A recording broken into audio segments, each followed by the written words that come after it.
प्रातःकालीन यज्ञीय सत्र में समुपस्थित सभी धर्मनिष्ठ सज्जन वृंद, वंदनीय माताओं, सौभाग्यवती बहनों और परमात्मा की वाटिका के हंसते मुस्कुराते पुष्प प्यारे बच्चों, इस पवित्र वेला में ऋग्वेद की पावन ऋचाओं से इदन्न मम की भावना लेकर के स्वाहाकार का उच्चारण करते हुए आहुतियां प्रदान की हैं।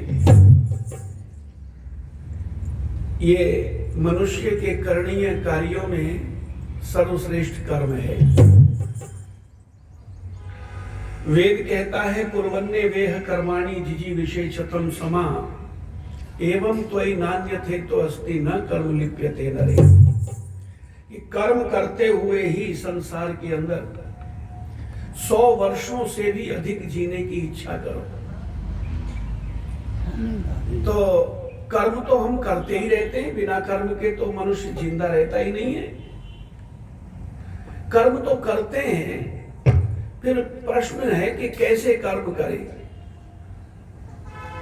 तो यजुर्वेद के सबसे पहले अध्याय के पहले मंत्र में ये कहा है श्रेष्ठतमाय कर्मण, श्रेष्ठतम कर्म करो। अब श्रेष्ठतम कर्म कौन से हैं? श्रेष्ठ अपने आप में सुपरलेटिव डिग्री से युक्त शब्द है श्रेष्ठ, और इसमें एक और सुपरलेटिव डिग्री लगाइए, श्रेष्ठ, श्रेष्ठतर, श्रेष्ठतम। तो ऐसा कौन सा कर्म है जो श्रेष्ठतम कर्म है जिसे हम कर सके? देखो, भूखे को भोजन कराना श्रेष्ठ कर्म है, और लंगर लगा करके हजारों को भोजन करा देना श्रेष्ठतर कर्म है। किंतु संसार के सब प्राणियों की भूख एक व्यक्ति नहीं बुझा सकता, तो श्रेष्ठतम और कर्म तो श्रेष्ठतम हुआ नहीं। प्यासे को पानी पिलाना अच्छा है, श्रेष्ठ कर्म है। प्याऊ लगा देना श्रेष्ठतर हो जाएगा, क्योंकि 1000-2000 व्यक्ति उससे अपनी तृषा को शांत कर सकेंगे। संसार के सब प्राणियों को तो पानी पिला करके उनकी तृषा को शांत नहीं किया जा सकता एक व्यक्ति के द्वारा, फिर यह भी श्रेष्ठतम कर्म नहीं हुआ। नंगे को वस्त्र देना श्रेष्ठ कर्म है, 1000-2000 को वस्त्र दान कर देना श्रेष्ठतर कर्म है। सबके तन नहीं ढक सकते, फिर ये भी श्रेष्ठतम कर्म नहीं हुआ। तो पूछा कि ये बताओ फिर श्रेष्ठतम कर्म कौन सा है? तब कहा यज्ञो वही श्रेष्ठतम कर्म, यज्ञ ही श्रेष्ठतम कर्म है। वैसे इसका अर्थ ये भी हो सकता है कि श्रेष्ठतम जितने भी कर्म हैं वो सब यज्ञ है। श्रेष्ठ कर्मों को यज्ञ कहा है, परोपकार को यज्ञ कहा गया है। जितना जितना उपकार का कार्य करते रहेंगे वो सब यज्ञ में सम्मिलित हैं। एक और निवेदन करना चाहता हूं, प्रदूषण की भयंकर परिस्थिति है इस समय। तो घरों को तो हम साफ कर देते हैं, झाड़ू लगा करके, पानी से पोंछा लगा करके घरों को साफ कर लेते हैं, उसकी शुद्धि हो गई। वस्त्रों की शुद्धि पानी से कर लेते हैं, तन की शुद्धि स्नान करके कर लेते हैं, अन्न की भी शुद्धि कर लेते हैं। लेकिन जिसके बिना 1 मिनट भी जीवित नहीं रह सकते, उस वायु की शुद्धि कैसे करेंगे? कौन सा झाड़ू से करेंगे, कौन से पानी से करेंगे? तो वायु की शुद्धि के लिए केवल एकमात्र साधन है ये अग्निहोत्र। अग्निहोत्र हमें अवश्य ही करना चाहिए। और मैंने निवेदन किया था कि जिन घरों के अंदर यज्ञ होता रहता है उनको 4 चीजें जरूर मिलती हैं: सन्मति, संतति, संपत्ति और सद्गति। ये 4 चीजें मिलती हैं। यदि ये 4 चीजें हमको चाहिए तो अपने घरों के अंदर हम यज्ञ करें।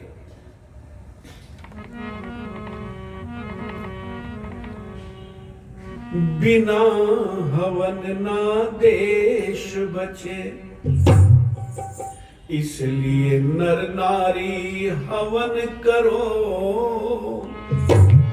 पढ़ने वाले लड़के लड़की सब ब्रह्मचारी हवन करो, बिना हवन ना देश बचे, इसलिए नर नारी हवन करो, पढ़ने वाले लड़के लड़की सब ब्रह्मचारी हवन करो, बिना हवन ना देश बचे, इसलिए नर नारी हवन करो, पढ़ने वाले लड़के लड़की सब ब्रह्मचारी हवन करो, बिना हवन ना देश बचे। बिना हवन के दुनिया भर में कोई परिवार नहीं सुधरे, बिना हवन के दुनिया भर में कोई परिवार नहीं सुधरे, रूस चीन अमेरिका लंदन तिब्बत तातार नहीं सुधरे, फैशन वाला लंदन का पेरिस बाजार नहीं सुधरे, सच पूछो तो बिना हवन के कोई नर नार नहीं सुधरे,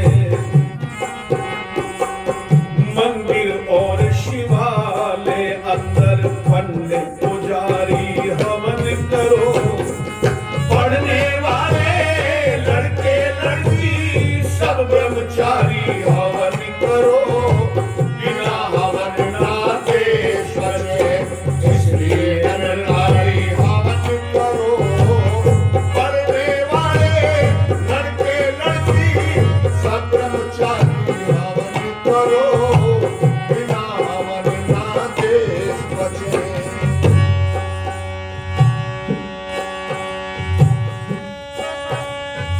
हवन के अंदर आम की समिधा, 7 प्रकार की समिधाओं को तो ऋषि दयानंद ने संस्कार विधि में सामान्य प्रकरण जो दिया उसमें लिखा है, जिसमें चंदन, पलाश, वट, गोलर, पीपल, ढाक, आम, शमी आदि। अब आदि में कौन सी और समिधा लगाएं? यदि ये ना मिल पाए तो आदि और कौन सी है? आहा, आदि में वो है जिन समिधाओं को जलाने पर कोयला ना बने और जलते ही राख हो जाए। ऐसा क्यों?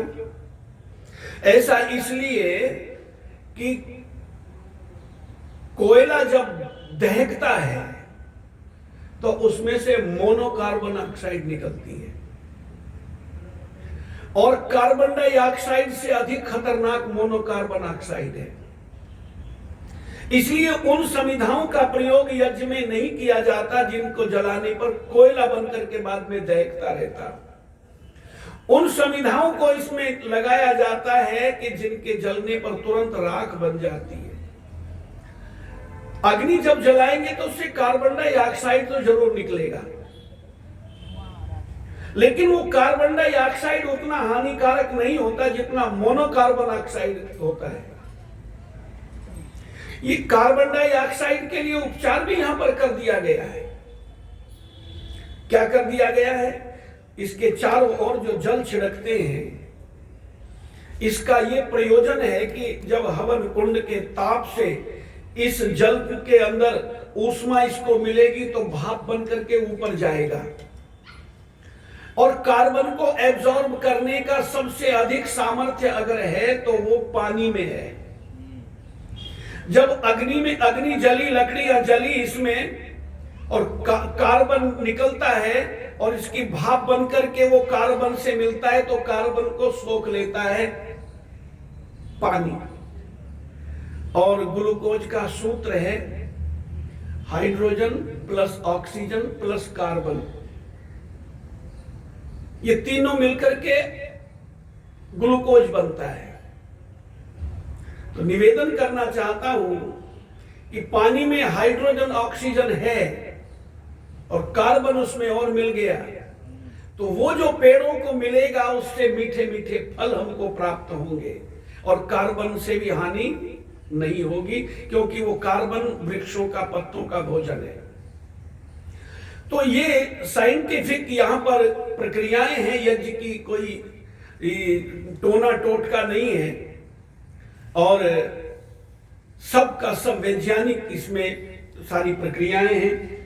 तो मैं निवेदन कर रहा था कि हवन के अंदर आम की समिधा शुद्ध लगानी चाहिए, सामग्री में चंदन गुड़ घी खांड मिलानी चाहिए, ओम भूर्भुवः स्वः बोलकर आग जलानी चाहिए,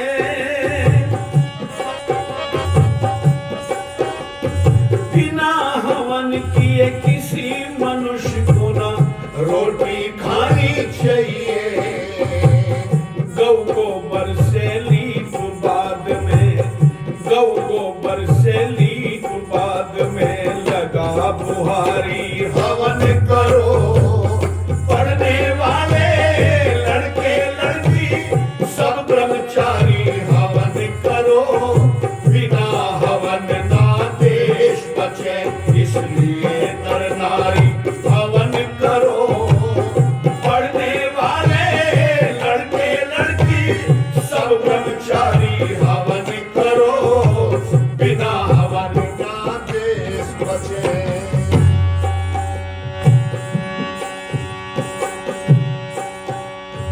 नहर और ट्यूबवेल रेट भी नहीं लगाया जाएगा,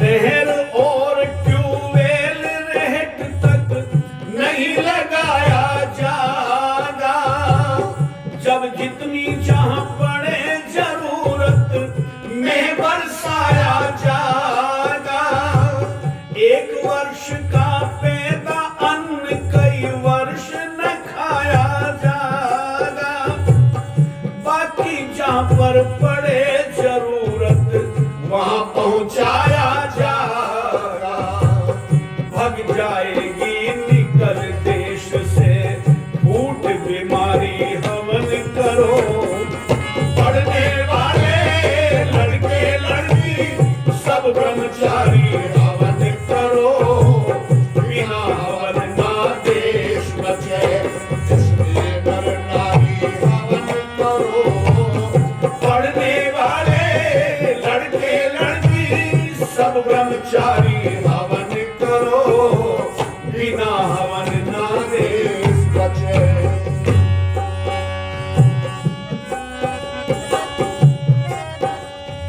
बीड़ी सिगरेट शराब सुल्फा बंद घरों में चाय करो,